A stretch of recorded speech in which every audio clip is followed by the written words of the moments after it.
pleased to say we are joined by the 2025 Development Tour Rankings winner, Cam Crabtree. Thanks for the time again, Cam. How are you doing? I'm good, thank you, mate. How are you? Doing really well, thank you. And there's only one place to start, that is with the Development Tour. A season to remember for you, winning 5 titles to top the rankings. You've got the plaque here as well. What does it mean to you to be the number 1 player on the Development Tour this year? Yes, it's amazing. There's a lot of good players on the Development Tour, so to come out as the number 1 is something to be proud of. And I saw you at the World Youth Championship in Wigan a few weeks ago, saw you in person. I saw how good the standard is as well on the Development Tour, in the room for those events. For you, what would you put your success down to this year? Obviously you hadn't won a title on the Development Tour before. You've won 5 this year. Has it been having that tour card? What do you think's helped this year? Yeah, I think experience. Obviously I've been doing it for a couple of years now. Going into the room as a tour card holder as well, it puts a bit of a target on your back, but it also puts a bit of doubt in other people. That can put pressure on them if they start to play well against you. They can think. Probably not the best answer, but Gian, Wessel, Luke all leaving the Development Tour has obviously made it easier, because it was it's tough now, but it was even tougher when they were on it. And you can see that from how well Luke's doing, and Gian now this weekend, and Wessel's winning Pro Tours. So it's now we've got hopefully the next batch coming through. Yeah, there's going to be some big names coming through that we're going to all get to know over the coming years. We'll come back to the Development Tour later, but let's rewind to the start of this year. Q School, you've made some deep runs on the Pro Tour as a top-up player last year, getting to the semi-finals. So how are you feeling about your chances at Q School this year? Yeah, no, I was optimistic going into it. Obviously last year I'd done well on the Challenge Tour. I wanted to do better and get to the Pro Tour. I'd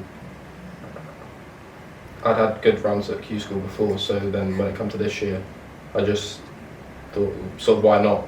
I've done well on the Pro Tour. It's going to be players that are of a standard similar to or less than what I've been beaten on the Pro Tour, so it's up to me to go and do a job, really.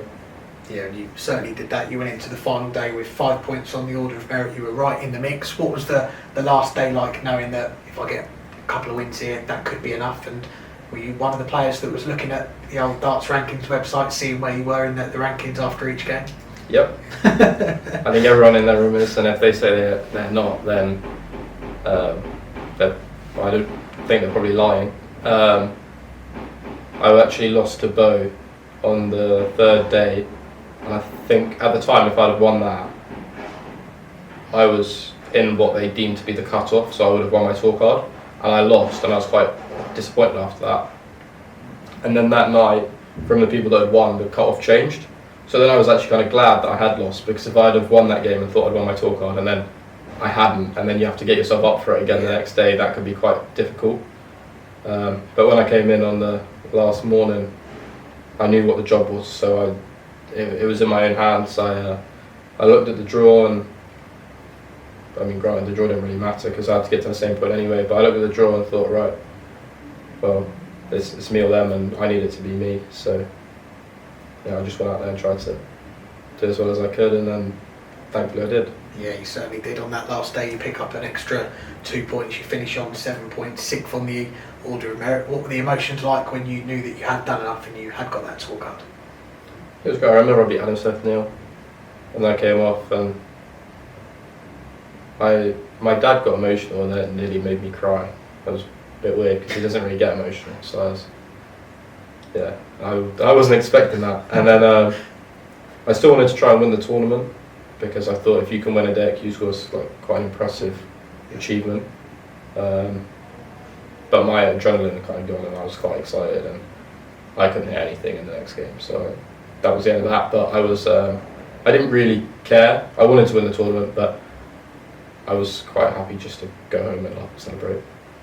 Good times, and it's been a good first year for you on the tour. I think it's fair to say, even without what you've done on the Development Tour, you're well set to qualify for Ali Pali via the Pro Tour rankings, the Players' Championship finals as well. How do you reflect on this first season with the tour card? Yes, good. And my goal at the start of the year was to get to the Worlds, which I've done, or will have done in the coming week, because I think I'm sat 12th or something on the Pro Tour of Merit, which is a really good year for me. I'm in the Players' Championships, which wasn't something I set as a goal, but I think it probably was a goal just when I hadn't set because I was thinking of the Worlds. But that's great to get into. I qualified for a couple of Euro Tours, which was good. More stage experience and obviously the Grand Slam from the Dev Tour. It's going to be even more stage experience and a major to tick off the list, and I'm quite excited for the back end of the year and the 3 majors that I've got coming up. Happy days. Well, you mentioned the Euro Tour as well, playing some of the big names like Raymond van Barneveld, Luke Littler, the current world champion. What's it been like standing on the stage? You've done your walk-on and then you see them walk onto the stage and you're about to play them in front of those big crowds as well. That must be a special feeling. Yeah, it's kind of surreal. It's people you've watched on TV with Raymond, and then Luke, someone that's now more of a celebrity than just a darts player. So even listening to their walk-ons is pretty special, and being there first hand and having to play against them is a cool experience. It's something that I'm lucky to have been able to do, but it's something that I hope to do more of. So building on that experience and taking the positives away from that is something that I want to. It's made me hungrier to make sure that I'm on the stage more often, playing against that level of player more often. Definitely. Well, let's get back to the development tour, and we've got to talk about that weekend in Germany. 3 titles across the weekend. We don't see that very often, but the first one, it was your first development tour title. Was that relief to finally get on that roll of honour?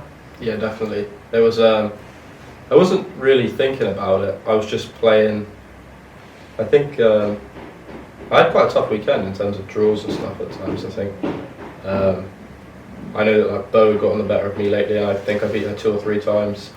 I played Don Brulich and Tingstrom and I beat them, so I'm playing sort of the top players that are on the tour, and I was winning, so that was quite good. And I think I took those guys out in the earlier round, so then when I played in the final, I played Gavas, who's very, very good, and also a bit of a slower player, so that was a mental challenge as well as just a game of darts. And then Paddy and Jensen, who I played in the other 2 finals, it was Jensen's first final, and I'd already won 2 that weekend, so I was fortunate that it was probably experience for me that did that. And the same with Paddy, I had probably a bit of experience, even though he had won one before. His experience that got me through it with the Pro Tour and stuff. But yeah. You win those 3 titles, the 4th follows the next weekend, you win it with an incredible 138 checkout, then the 5th title on the final weekend, you finish top of the rankings. We'll come back to the Grand Slam in a moment, but once the development tour was over, the next day you're getting ready to play in the World Youth Championship, and we hear a certain Luke Littler's going to be making the trip to Wigan. What was your reaction when you found out?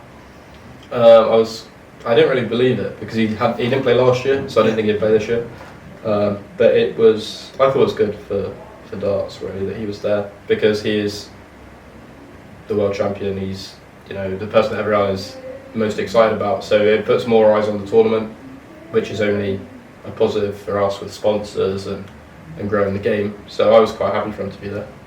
Yeah, I mean, I'm not a player, but as a spectator following the darts, I thought it was brilliant that he was involved. Jan van Veen was involved as well. Unfortunately, he was the one to end your run that day in the quarterfinals. How do you reflect on the run though to the quarters in what is the biggest tournament in youth darts?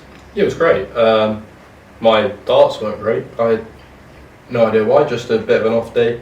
I found myself scrapping around quite often, and when I got into the knockouts, I think 2 of the games that I won I probably shouldn't have, but I managed to get through them.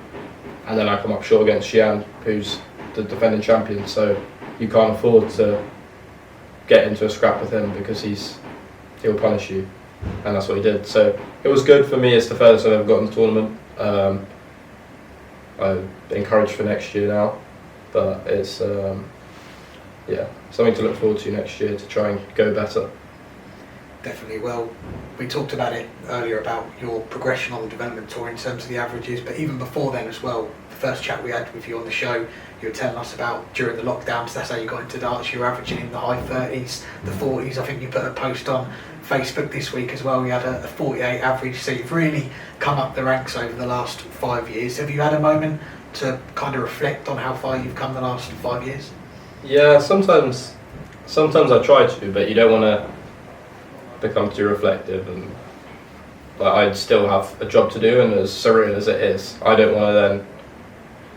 It's like when you look at the top players now, they're people I used to watch on TV. Now they're people that I see every week, and that is weird to think about. But equally, you have to keep them as just normal people, because otherwise, that's when you play against them, you go 2-0 and then you think, hold on, this is Michael Van Gogh or whoever it is you're playing. So it is surreal, but I've worked really hard. So hopefully we just keep moving up and see where we go. Definitely, and 2 more before we let you go. Looking ahead, lots to look forward to. The Grand Slam, Players' Championship Finals, World Championship. An important question though is the walk-on, because I remember at the UK Open you didn't know that you had a walk-on for stage 2, and the DJ put you out to Bruno Mars' 24 Karat Magic. I think that's an alright song, but I'm guessing you're going to go for something else over the next few weeks? Yeah, so I changed it for the Euro Tour, so I had Take Me Out by Franz Ferdinand. Yeah, nice. But I did change it again for Hungary, and then they didn't change my song. I still walked out to Take Me Out. So I might have a new one. It depends if they've changed it. I might have to send an email. What are we thinking for the walk-on? Oh, don't know if I should say. I think I'm going to go for Blinding Lights by The Weekend. Okay, nice. I think that would be like something that the crowd will know, and hopefully it'll be good. If not, then I might have to change it again for the Worlds, but we'll see. We'll be catching up James Wade with all the different walk-ons that he's had. But lastly, we've got to go back to the 138 checkout to win that final of Development Tour 19. You might be a little bit biased, but where does that rank in terms of the best 138 checkouts in the history of the game? I don't know, there's been a couple of other good ones. Obviously, like Luke Humphries checked out 138 to win the Grand Slam. Grand Prix, yeah. Sorry, not Grand Slam. Yeah, he might do that in a few weeks. You never know. Yeah, well, hopefully he doesn't. Hopefully, someone else checks out 138 to beat Luke Humphries. Yeah. But Keith Deller hit 138. I think mine's probably, I don't know, probably first. Yeah. Yeah, it was quite good. Fair enough. Well, Cam, always a great pleasure to get you on the show. Thanks for taking the time. Congratulations on winning this Development Tour rankings. We wish you all the best for the Grand Slam, Players' Championships and the Worlds in December. Thank you very much, mate. That's all that. Thank you very much.